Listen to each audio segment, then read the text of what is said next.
BSP के अस्तित्व का सवाल, एक्शन में मायावती। अधिकांश सरकारों पर लोगों को बसाने से ज्यादा लोगों के घर उजाड़ने के ज्यादा आरोप हर जगह लग रहे हैं। रिश्तों की डोर, मायावती की राजनीति किस ओर। आकाश आनंद जी है जो मायावती के भतीजे है, उनको मायावती ने मतलब उनको पार्टी से निकाला है। तो आज मैं उनको आह्वान करना चाहता हूं कि बाबा साहब का मिशन अगर अपने को आगे बढ़ाना है तो हम सब लोग एक साथ आकर आगे बढ़ा सकते हैं। और रिपब्लिकन पार्टी ऑफ इंडिया बाबा साहब की पार्टी है, इसलिए Akash Anand ji Republican party join करे। भतीजा पार्टी से आउट, रिश्तों पर मायावती को डाउट। किसका दबाव है? इसका जो बीजेपीकरण हुआ है, मैं उस एंगल को देख रहा हूँ। जो काशीराम जी की कुर्बानी है वो व्यर्थ हो रही है, उसकी बात हम करें। बिल्कुल हम तो ऑफर करेंगे कांग्रेस में आइए, और लाखों कार्यकर्ता भी बीएसपी के शामिल होंगे, क्योंकि अब वहाँ मिशन खत्म हो चुका है। 2027 का सियासी चक्कर, चंद्रशेखर से अगली टक्कर।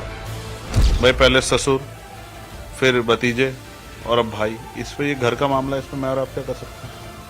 बहन जी हमारे नेता है, हमारे लिए सम्मानीय। अगर वो कुछ कर रही है तो बहुत सोच समझ के जो कुछ चल रहा होगा उसी आधार पे कर रही है।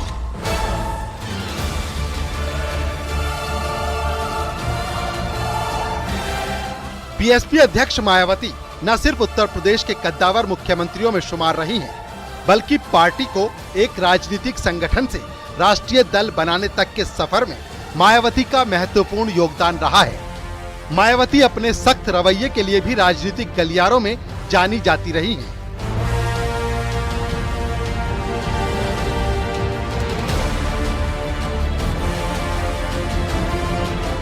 हाल ही में मायावती ने अपने सगे भतीजे आकाश आनंद को पार्टी से बाहर का रास्ता दिखा दिया। काशीराम के उसूलों पर पार्टी को आगे बढ़ाने की बात कहते हुए मायावती ने आकाश आनंद को निष्कासित कर दिया, बल्कि रिश्तों और सियासत को अलग अलग रखकर अपनी अगली रणनीति का भी इशारा दे दिया। हालांकि पार्टी का गिरता जनाधार और चुनावों में लगातार नाकामयाबी साफ बताती है कि अभी आगे की डगर मायावती के लिए बिल्कुल आसान नहीं रहने वाली है। पार्टी का कमजोर संगठन, नेताओं में टूट और प्रदेश की सियासत में उभरते नए विकल्प, मायावती आखिर आगे किस रणनीति पर अमल करने जा रही हैं? व्यक्ति विशेष में आज इसी पर विश्लेषण।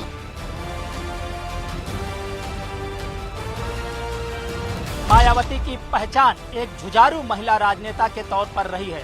वो उत्तर प्रदेश की पहली दलित महिला सीएम बनी। इसके बाद वो 4 बार अब तक मुख्यमंत्री बन चुकी हैं। इस दौरान उनके फैसले चौंकाने वाले रहे और सख्त प्रशासक के तौर पर उनकी पहचान देश भर में रही। इन चौंकाने वाले फैसलों ने मायावती को नई कामयाबी भी दी है, लेकिन साफ है कि इस बार मायावती की राह आसान नहीं लग रही है। वीडियो जर्नलिस्ट सोनू मंडल के साथ संदीप पांडे, न्यूज 18 दिल्ली।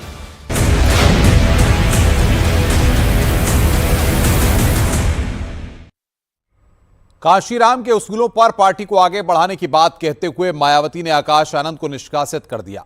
साथ ही रिश्तों और सियासत को अलग अलग रखकर अपनी अगली रणनीति का भी इशारा दे दिया। हालांकि पार्टी का गिरता जनाधार और चुनाव में लगातार कामयाबी साफ बताती है कि अभी आगे की डगर मायावती के लिए बिल्कुल आसान नहीं रहने वाली। आखिर क्या है मायावती का नया सियासी प्लान? आज व्यक्ति विशेष में इस पर विश्लेषण करेंगे।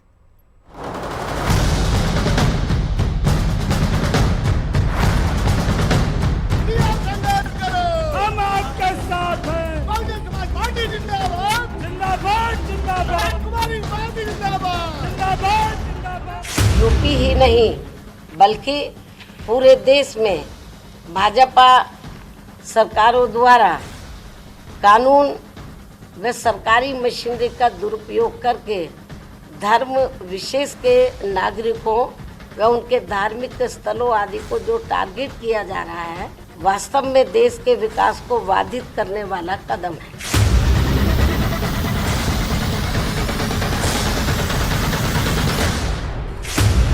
लगातार गिरते जनाधार, विरोधियों से पीछे छूटती सियासत और प्रदेश में लगातार उभरते नए विकल्प मायावती की दलित राजनीति के लिए घातक साबित हुए।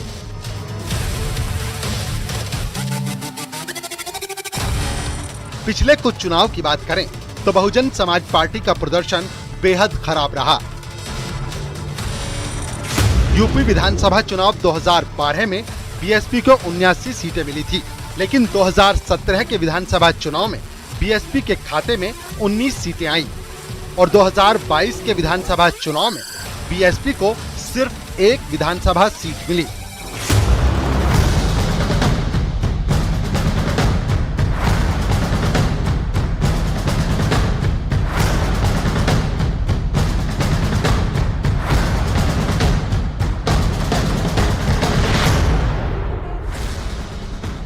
लोकसभा चुनाव 2014 में बीएसपी को कोई सीट नहीं मिली थी। 2019 के लोकसभा चुनाव में बीएसपी को 10 लोकसभा सीटें मिली और 2024 के लोकसभा चुनाव में बीएसपी के खाते में कोई सीट नहीं आई। आंकड़े दिखाते हैं कि मायावती का लगातार गिरता जनाधार बीएसपी के अस्तित्व का सवाल बन चुका है। हाल ही में दिल्ली चुनाव और यूपी में असेंबली बायपोल में भी बीएसपी के हाथ कुछ नहीं लगा। 14 अप्रैल 1984 को बहुजन समाज पार्टी बनी और कांशीराम साहब के नेतृत्व में बनी। इसमें कोई दो राय नहीं कि कांशीराम साहब और बहन कुमारी मायावती जी ने अथक प्रयास किया और जब बीएसपी बनी तो उसमें लाखों लोगों ने मेहनत की और सब ने मिल करके पार्टी बनाई मानवर कांशीराम साहब ने, बहन कुमारी मायावती जी ने, लेकिन हम भी थे। उन लाखों में से एक नसीमुद्दीन सिद्दीकी भी था पार्टी बनाने के समय। उसमें हमने अपना खून पसीना दिया, बहुत सारी कुर्बानियां दी। आज वो पार्टी धीरे धीरे धीरे धीरे कतरों में टूट रही है, कमजोर हो रही है।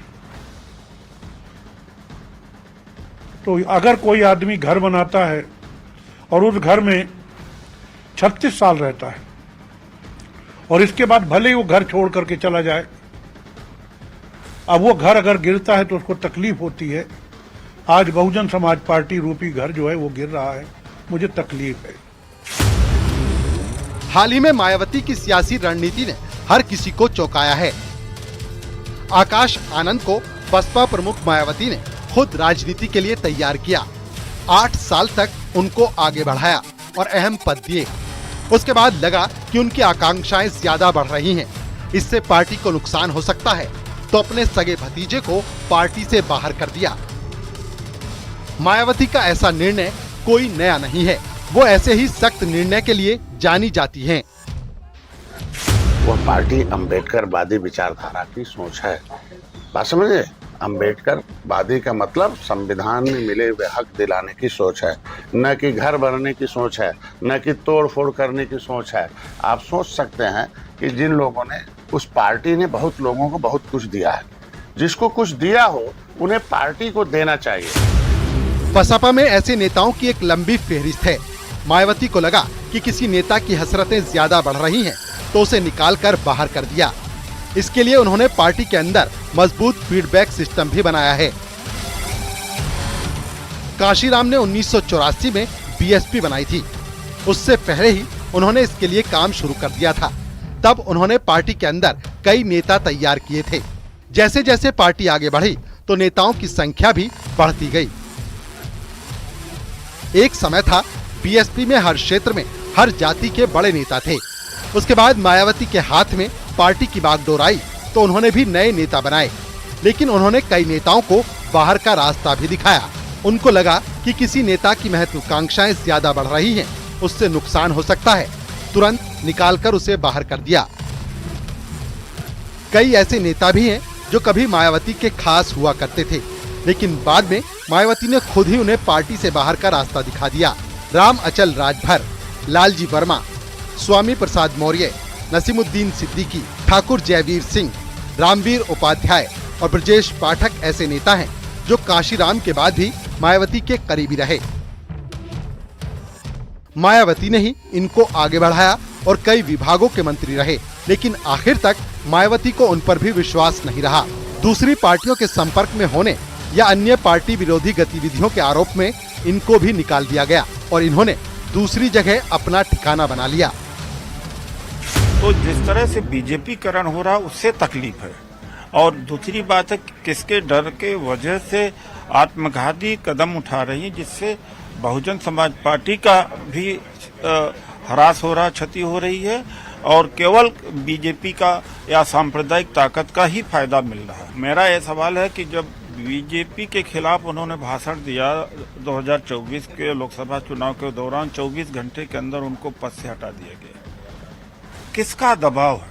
इसका जो बीजेपीकरण हुआ है, मैं उस एंगल को देख रहा हूँ। जो काशीराम जी की कुर्बानी है वो व्यर्थ हो रही है, उसकी बात हम कर रहे हैं। मायावती ने आकाश आनंद को पार्टी से बाहर किया। तमाम सियासी गलियारों में बहस भी शुरू हो गई। यह बात उतनी ही सच है कि मायावती ने आकाश आनंद को 8 साल पहले से ट्रेनिंग देना शुरू किया था। पश्चिमी उत्तर प्रदेश की एक जनसभा के दौरान उन्होंने आकाश आनंद को लॉन्च किया था, लेकिन सीतापुर में लोकसभा चुनाव के दौरान जब आकाश आनंद ने एक विवादित बयान दिया था, तब मायावती ने उन पर कार्रवाई करना शुरू किया था। पिछले दिनों मायावती को लगा कि आकाश आनंद की महत्वाकांक्षाएं बहुत ज़्यादा बढ़ गई हैं, ऐसे में वो पार्टी को नुकसान पहुंचा सकते हैं और आखिर में मायावती ने उनको पार्टी से बाहर का रास्ता निकाल दिया। आखिर सवाल यही, क्या उनके पार्टी से निकाले जाने के बाद मायावती पार्टी को एक बार फिर से दुरुस्त कर पाएंगी या फिर उनकी यह रणनीति काम आएगी? आंकड़े दिखाते हैं कि मायावती का लगातार गिरता जनाधार बीएसपी के अस्तित्व का सवाल बन चुका है।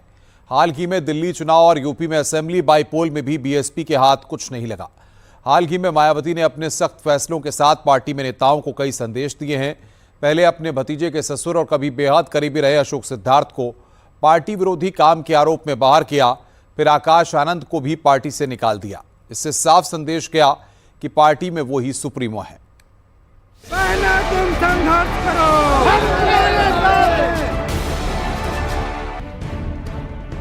मायावती को सियासत की मंझी हुई खिलाड़ी माना जाता है। मायावती के अब तक के सियासी फैसलों पर नजर डालें तो वो सड़क पर संघर्ष के बजाय उनका फोकस जातीय समीकरणों और सियासी माहौल पर ज्यादा है। मायावती ने अपने नए फैसले में रामजी गौतम और रणधीर बेनीवाल को नेशनल कोऑर्डिनेटर बनाकर दलित ब्राह्मण जाट वाली सोशल पॉलिटिकल फॉर्मूला पर फोकस किया है। साल 2007 में मायावती इसी सोशल इंजीनियरिंग के फॉर्मूले के जरिए बहुमत के साथ सत्ता पर काबिज हुई थी। हाल ही में मायावती ने अपने सख्त फैसलों के साथ पार्टी में नेताओं को कई संदेश दिए हैं। पहले अपने भतीजे के ससुर और कभी बेहद करीबी रहे अशोक सिद्धार्थ को पार्टी विरोधी काम के आरोप में बाहर किया गया। फिर आकाश आनंद को भी पार्टी से निकाल दिया, जिससे साफ संदेश गया कि पार्टी में वो ही सुप्रीमो हैं। अपने अस्तित्व में आने के बाद से बहुजन समाज पार्टी इस वक्त सबसे बड़े संकट के दौर से गुजर रही है। लोकसभा में उसकी नुमाइंदगी खत्म हो चुकी है। उत्तर प्रदेश की विधानसभा में भी उसके पास एक विधायक है। उत्तर प्रदेश की विधानमंडल के उच्च सदन यानी विधान परिषद में उसका कोई भी सदस्य इस वक्त नहीं मौजूद है। लगातार चुनाव में उसका ग्राफ गिरता जा रहा है। तो ये जो बहुजन समाज पार्टी के लिए इस वक्त अपने अस्तित्व की लड़ाई का एक मुद्दा आ गया है और इस वक्त मायावती जिस तरीके से एक के बाद एक लगातार सख्त रुख अपना रही हैं और एक्शन वो भी अपने परिवार के सदस्यों पर जो पार्टी में बड़े उनको ओहदे सौंपे गए थे, अब उनसे उनका मोहभंग भी होता दिखाई दे रहा है और सख्ती बरत रही हैं। तो जाहिर सी बात है कि अस्तित्व की जब लड़ाई की बात होती है तो कोई भी वो सारे मुमकिन कदम उठाता है जिससे उसका सर्वाइवल सुनिश्चित हो सके। मायावती के इन फैसलों से खास तौर पर 3 संदेश निकलकर सामने आए। पहला, परिवार पार्टी से बड़ा नहीं। दूसरा, मायावती ही बसपा में सुप्रीमो। तीसरा, जातीय समीकरण पर भरोसा कायम। देखिए, जो बहुजन समाज है उत्तर प्रदेश का और भारत का, उसके जहन में माननीय अखिलेश यादव जी का चेहरा है। माननीय राष्ट्रीय अध्यक्ष जी में वो काशीराम जी देखते हैं, वो अंबेडकर देखते हैं। और जो पूरी लड़ाई है बहुजन समाज की, पीडीए की लड़ाई, माननीय अखिलेश यादव जी, पूरी पार्टी ने इस बात को तय कर रखा है कि मिलिटेंसी के साथ उस लड़ाई को लड़नी है, शिद्दत के साथ। और आदरणीय बहन जी की पार्टी में क्या हो रहा है, हम ये समझते हैं कि ये बहुत ही उनका आंतरिक मामला है। दिल्ली में क्या बात फंसी हुई है, कहाँ क्या फंसा हुआ है, वो हमें नहीं मालूम। लेकिन जो दलित समाज है वो बहुत नाउम्मीद है बहुजन समाज पार्टी से।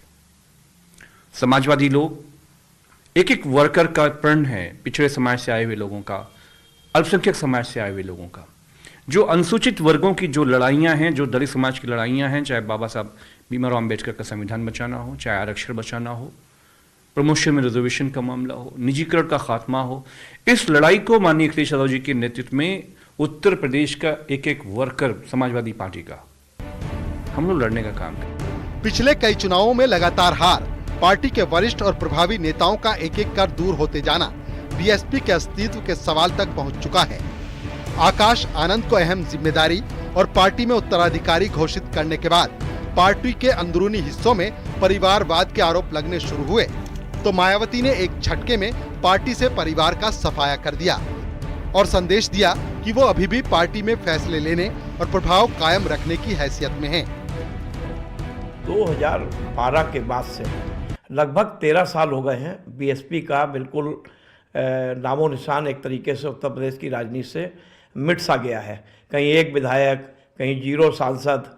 तो ये जो स्थिति मायावती की हुई, उसमें अब मायावती को ये ऐसा लगता है कि 2027 के विधानसभा चुनाव में अपनी पार्टी को अगर खड़ा करना है तो कुछ कठोर निर्णय लेने पड़ेंगे, चाहे वो निर्णय पार्टी के संगठन के मामले में हो या वो पदाधिकारियों के मामले में हो।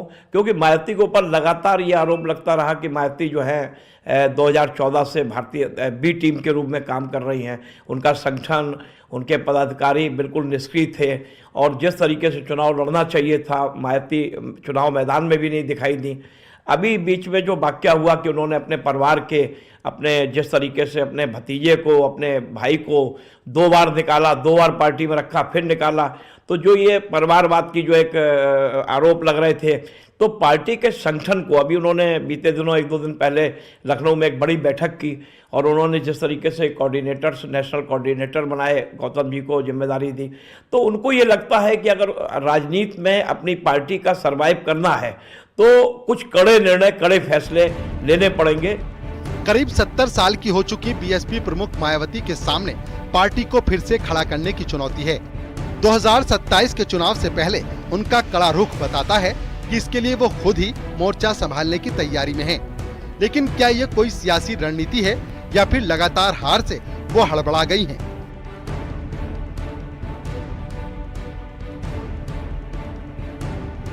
कहा जाता है कि उम्र पर किसी का बस नहीं होता है। बहुजन समाज पार्टी की राष्ट्रीय अध्यक्ष मायावती की उम्र करीब 70 साल की हो गई है, लेकिन तमाम एपिसोड के बाद उन्होंने बहुजन समाज पार्टी की तमाम जिम्मेदारियां अपने हाथों में ले ली है। 2027 का चुनाव नज़दीक है, ऐसे में सवाल यही उठ रहा है क्या मायावती तमाम विधानसभा की तैयारी और चुनाव को खुद अपने सामने रख कर देखेंगी। एक सवाल ये भी है क्या मायावती लगातार हार से हड़बड़ा गई हैं और इस तरह के फैसले ले रही हैं। Bureau report, news 18।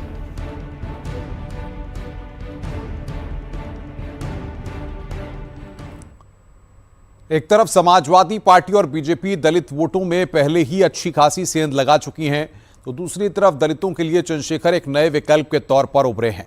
मायावती की हालिया सियासी रणनीति पर नजर डालें तो इसमें दलित, मुस्लिम, ब्राह्मण और जाट को साधने का फॉर्मूला तैयार किया गया है। तुम संघर्ष करो। मायावती की हालिया सियासी रणनीति पर नजर डालें तो इसमें दलित, मुस्लिम, ब्राह्मण और जाट को साधने का फॉर्मूला तैयार किया गया है। मायावती साफ कर चुकी हैं कि वो अकेले दम पर चुनावी लड़ाई लड़ेंगी। साफ है कि बिना गठबंधन के ये राह खासी मुश्किल होने जा रही है, क्योंकि एक तरफ समाजवादी पार्टी और बीजेपी दलित वोटों में पहले ही अच्छी खासी सेंध लगा चुकी हैं, वहीं दूसरी तरफ दलितों के लिए चंद्रशेखर एक नए विकल्प के तौर पर उभरे हैं। चंद्रशेखर न सिर्फ दलितों के जुझारू नेता के तौर पर पहचान कायम कर चुके हैं, बल्कि लोकसभा चुनाव में जीत के बाद संसद में दस्तक के साथ उनके दावों पर वोटों की मुहर भी लग चुकी है। ऐसे में मायावती के लिए चंद्रशेखर एक मजबूत चुनावी टक्कर साबित होंगे। भाई पहले ससुर, फिर भतीजे और अब भाई, इस पे ये घर का मामला है, इसमें मैं और आप क्या कर सकते हैं। बहन जी हमारी नेता है, हमारे लिए सम्मानीय। अगर वो कुछ कर रही है तो बहुत सोच समझ के जो कुछ चल रहा होगा उसी आधार पे कर रही है। मैं उसमें क्या कह सकता हूँ, आप भी उसमें क्या कह सकते हैं। ये तो समय है संघर्ष करने का, क्योंकि मधुवादी ताकतें इतनी शक्तिशाली होगी कि वो लोग उन्होंने जो है रोटी कपड़ा मकान तक छीन लिया। इतना जुल्म हो रहा है, अधिकारी सुरक्षित नहीं, कर्मचारी सुरक्षित नहीं है, महिलाएं सुरक्षित नहीं, नौजवान सुरक्षित नहीं है। ऐसे समय में मैं पारिवारिक लड़ाई पर बात करूं या यहाँ जो है जो लड़ाई जंग चल रही है इसमें योगदान दूं। वहीं बीएसपी के वोट शेयर में लगातार गिरावट के मुख्य कारणों पर नजर डालें तो ये एसपी की तरफ दलितों का झुकाव, दलित वोटों में बीजेपी की सेंध, चंद्रशेखर नया विकल्प बने।